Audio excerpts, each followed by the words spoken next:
Hi everyone, my name is Estella. This story is about my mother-in-law, who seemed determined to make my life difficult. From the start, my mother-in-law, Lisa, never liked me. She's a bit old-fashioned but often takes it too far. My husband, Rhett, and I lived far away from them for years, so Lisa couldn't do much to bother me. But when Rhett got a better job near them, we moved closer, and I found myself dealing with her again. I wouldn't have minded handling Lisa because I grew up with toxic and controlling parents, so I knew how to deal with people like that. Plus, my father-in-law, Vince, was always supportive of me. The real problem started when Lisa had access to my 8-year-old daughter, Julie. Julie is a sweet child who loves being around her family. Since we were already not talking to my parents, Vince and Lisa were the only grandparents she had.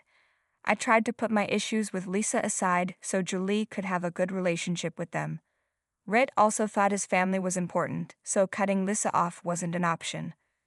Vince and Lisa were loving towards Julie, but Lisa had one big issue. She would always say, "I don't like how you feed Julie, Estella. She's not eating everything she should. She needs more nuts for protein. You're taking away good food from her meals." I would reply, "That's because she's allergic to nuts, Lisa. I've told you before that even the smell of nuts can cause a serious reaction." But Lisa wouldn't listen. She'd say, "That's nonsense, Estella. If you keep babying Julie like this, she'll never outgrow her allergies. You need to expose her to those foods so she can overcome her allergies. What you're doing is wrong. You're depriving her of nutrients and being a bad mother. But I expected that from you." I would explain, "Lisa, we've consulted a pediatrician, and we feed Julie balanced meals. People can live without eating nuts, but Julie will have a severe health issue if she eats them." But Lisa never accepted what I said or what the doctor advised. She was convinced that exposing Julie to nuts was the only way to get rid of the allergies. I was tired of explaining that Julie simply couldn't have food she was allergic to. Lisa would just call me a bad mother and try to convince Julie to eat the foods she was allergic to. Thankfully, Julie knew what could happen if she ate those foods, so she always refused. I decided to talk to Rhett because I was getting more and more worried about Lisa. I told him, "Rhett, I'm having trouble leaving Julie alone with Lisa. She's ignoring my warnings and trying to feed Julie what she wants. I'm afraid she'll sneak some allergens into her food for exposure therapy." Rhett responded, "Don't be ridiculous, Estella. My mom might be old-fashioned, but she knows what she shouldn't do. Besides, Dad is always there to stop her from experimenting. Julie loves spending time with her grandparents. We can't just tell her to stop seeing them." But I insisted, "Lisa isn't changing her attitude about allergies, and I'm really worried about Julie's safety. We need to do something because I'm sick with worry every time Julie is with them without me." Rhett tried to reassure me, saying, "Relax, Estella. There's no need to cut off my parents over something so small. Julie needs the love of her grandparents, and she's happy with them. Since you're so worried, I'll talk to my mom. I'm sure she'll listen to me." Rhett's words were true in one way. Julie really did love her grandparents. I couldn't bear to tell her to stop seeing them. If Julie had ever told me she didn't want to see them, I would have listened. I would have stopped it right away if I had known that no one could control Lisa. Even Rhett couldn't get Lisa to change her ways, and her stubbornness led to terrible consequences for Julie. It all happened at Julie's 10th birthday party. Of course, Vince and Lisa were invited, and they promised to come. Lisa seemed unusually excited about the party, which made me feel uneasy, though I didn't know why. Deep down, I knew something was going to go wrong. Vince and Lisa were among the first guests to arrive, which surprised me since Lisa usually didn't want to spend much time around me. Lisa was carrying a big square box wrapped in birthday-themed paper. She handed it to Julie and said, "Happy birthday, dear Julie. Here's your gift. Grandma has got you the best gift ever." "Thank you so much, Grandma. The gift is so big." "What's in it?" Julie asked excitedly. "I don't know, Julie," Vince replied. "Grandma picked the gift herself and wouldn't even tell me what it is. We'll both find out when you open it. Here, Julie, open Grandma's gift and see what she got you. I'm sure you'll love it. It'll be your absolute favorite." Lisa encouraged. "Really, Grandma? I can't wait to see what you gave me. I'm so excited," Julie said with enthusiasm. "We can open all the gifts after cutting the cake, Julie. Let all your friends come first, And then you can start opening presents, I suggested. No, no, no, no. You need to let Julie open my gift before she cuts the cake. That's the whole reason I came early, to give her my gift. Lisa insisted. I started getting suspicious because Lisa was acting strange, but Julie looked so happy to get a nice gift from her grandma. The gift was big and heavy, so she was really eager to open it. Since Julie was so excited, I let her start opening her gifts when all her friends arrived. Lisa had told Julie the gift needed to be opened before the cake, and Julie was really determined to do it that way. I didn't want to make her sad on her birthday, so I agreed. But I had no idea how disastrous it would be. On her birthday, Julie and I were betrayed by the one person we were supposed to trust. Lisa not only ruined Julie's birthday but also turned everyone against her. As soon as Julie opened her gift, she found a big cake inside the box with her name on it. Her happiness lasted only a minute before she suddenly passed out. Rhett and I rushed to our daughter, terrified and confused about what had happened. Then I noticed her throat swelling up and I was in shock. Rhett ran to get the EpiPen while someone else called the police. I knew who was responsible, so I turned to Lisa and demanded, "Lisa, what did you give Julie? What's in that cake?" "Nothing, Estella. It's just a normal cake. I don't understand what happened. You must have done something to make Julie faint. I warned you this would happen because you haven't been giving her proper nutrition." Lisa responded, trying to shift the blame onto me. "Don't try to blame me, Lisa. She was happy and fine just a moment ago, and now she looks like she's having an allergic reaction.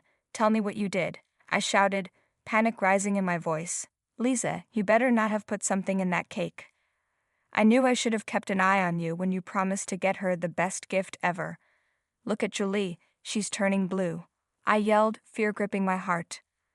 I ignored Lisa and focused on Julie. Rhett came running with the EpiPen, and I quickly used it on our daughter. While the swelling in her throat went down a bit, she was still unconscious. We knew that taking her to the hospital was the only way to save her completely. Everyone in the room was extremely worried about Julie. I had tears in my eyes, and Rhett looked like he was about to cry too. Lisa was already crying and looked a little scared. At that moment, I decided to cut open the cake to find out what was inside. What I found shocked me to my core. Why on earth did you give my daughter a cake filled with nuts? Are you insane, Lisa? I've told you countless times that she's allergic to nuts. What's wrong with you? You ignored my warnings and put nuts in the cake anyway. How could you be so stupid? Lisa tried to defend herself, saying I was only trying to help Julie. I didn't mean to hurt her. I hated that Estella was keeping her from eating so much good food. Yes, she might have a bad reaction sometimes, but exposure to nuts would have solved the problem. Rhett was furious and shouted, "Mom, are you freaking insane? My daughter is allergic to nuts.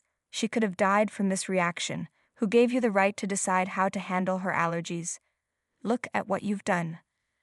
Lisa, still in denial, said, "I'm her grandmother, Rhett. I have the right to look after my baby. I'm telling you, she'll be fine after a while. You all are overreacting just to scare me and punish me for nothing. I bet this is all Estella's plan to make me look bad." I was livid and warned Lisa, "If I had my way with you today, you'd pay dearly for what you've done. But right now, making sure my daughter is okay is more important." As I finished speaking, the ambulance arrived with the paramedics. They took care of Julie and rushed her to the hospital with us. The doctors there said that Julie would need time to wake up and would have to stay in the hospital for a day or two. I completely broke down in the hospital, crying in Rhett's arms. He held me tight, and we comforted each other. After I pulled myself together, Rhett called Vince to let everyone know that Julie was no longer in danger. When Rhett hung up the call, I looked at him and said, "Rhett, I will never forgive Lisa for what happened today. Do you realize she could have killed our daughter?" Rhett replied, "I've been thinking about it, Estella. Trust me, I wouldn't have believed it if I hadn't seen it with my own eyes. My mother has turned so cruel that I don't even recognize her anymore. Lisa did this just to prove that you're a bad mother. She pretended she wanted Julie to be happy, but she didn't even stop to think that she was putting her in danger. Even after everything, she kept saying that you staged the whole thing. Estella, today I realized how far my mother can go to make you look bad. I can't tell you how sorry I am. I should have limited her presence in our lives a lot sooner. I failed to protect Julie from my mother. I feel like a bad husband and an even worse father, Rhett said, starting to understand the seriousness of the situation. While Vince had been a good grandfather, Lisa had crossed all boundaries that day. She had gotten away with all her previous stunts, but this time we weren't going to let her off easily. My husband and I had a serious discussion about the situation and made a decision right then and there, while Julie was still in the hospital. When we decided to go back home, Vince, Lisa, and a few guests had stayed behind to get updates on Julie's condition. It was the perfect time to confront Lisa. By the time we returned home, it had been 2 hours since the incident. We found Lisa and Vince sitting in the living room. Vince was still scolding Lisa while she ignored him and typed away on her phone. Beside them lay the real birthday cake that Julie didn't even get a chance to cut. The sight brought tears to my eyes again, but I held them back. As soon as they saw us, Vince and Lisa rushed over to us. I said, "Julie is in good hands now, and she will recover soon. She's still unconscious, but the doctors are positive she'll wake up soon." Vince sighed in relief. Thank God Julie is all right. I was going insane with worry about her condition.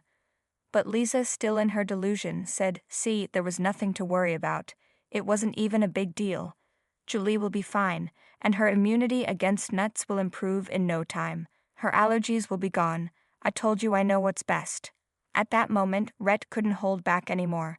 He started to yell at Lisa, tearing into her for everything she had done. Vince also joined in, giving Lisa a piece of his mind.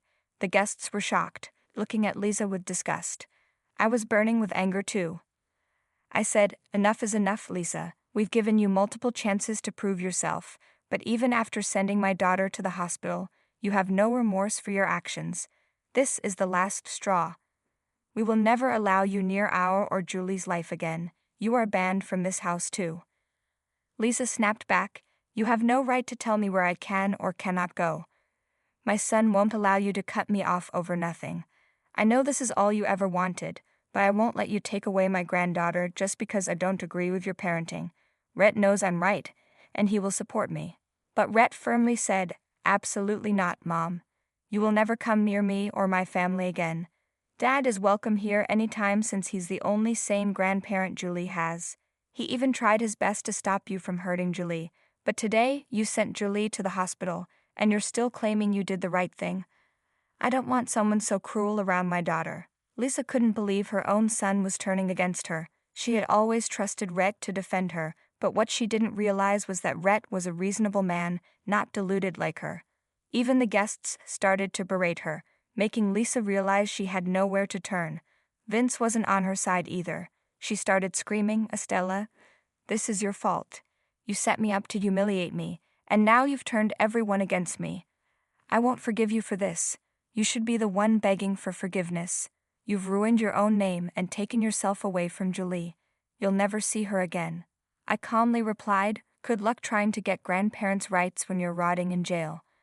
I bet the judge would find it amusing for a felon to ask for visitation rights after endangering her own granddaughter."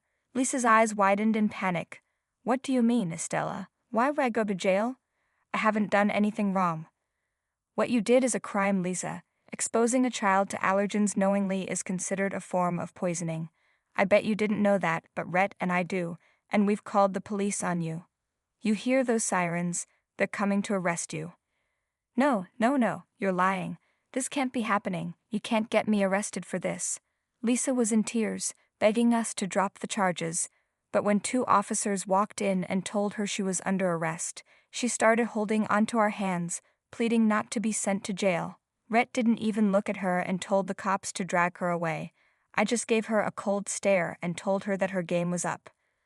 Lisa then turned to Vince, begging him, "Vince, do something, please. You can't let your wife get arrested like this."